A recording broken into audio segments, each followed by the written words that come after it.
long time after God had created the world and made man and all the animals and birds, he noticed that people were no longer kind to each other and that they didn't obey God anymore. So he was angry. But God did see one man in the world who was kind and good and who obeyed the Lord's word. This man was Noah. So God appeared to Noah, and he let him hear his voice. And the Lord said, "Behold, I will cause it to rain upon the earth 40 days and 40 nights. I will bring a flood the earth to destroy all flesh, and everything that is in the earth shall die." But God told Noah to build an ark and to take 2 of every animal in it with him to keep alive during the storm. And when Noah had heard God's voice, he was grateful, and he set to work right away to build the ark. This was a great boat with many, many rooms in it. When Noah finally finished it, he went out into the fields and woods, for he had to talk to all kinds of animals and birds. He talked to the lion and the wild horses. He talked to the pigs in the barnyard and the elephants in the jungle and the cute little kittens in his own house. Noah talked to all the animals on the face of the earth, even to the doves, cooing in their nests.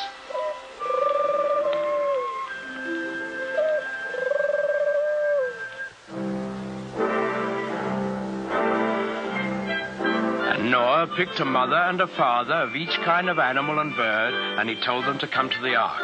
Well, when they were all gathered there, you can imagine what kind of a noisy crowd poor Noah had on his hands.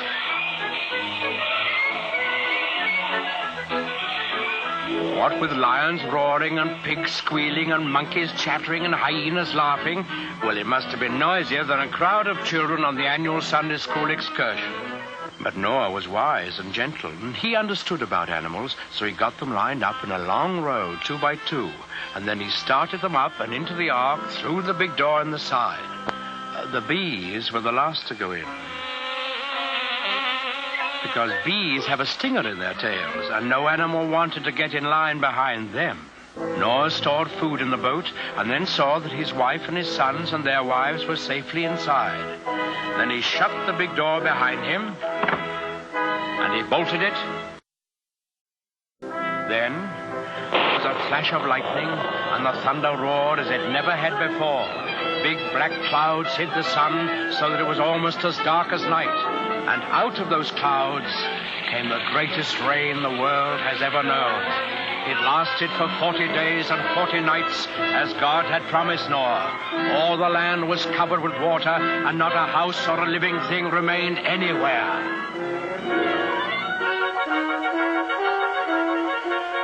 But Noah's ark floated on the surface of the waters, and he and his family and the animals who were in the ark with them were saved.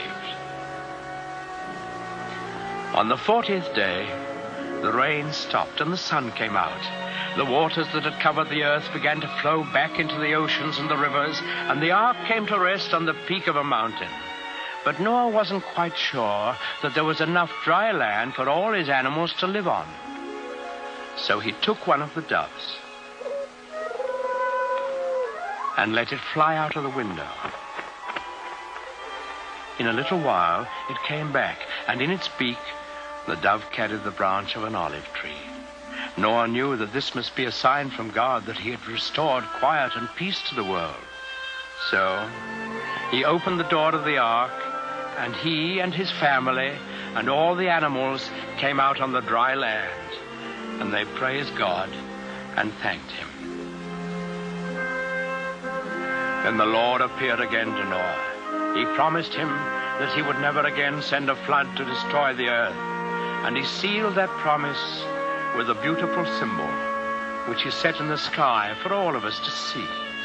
That symbol, the token of God's everlasting faith in man, is the rainbow.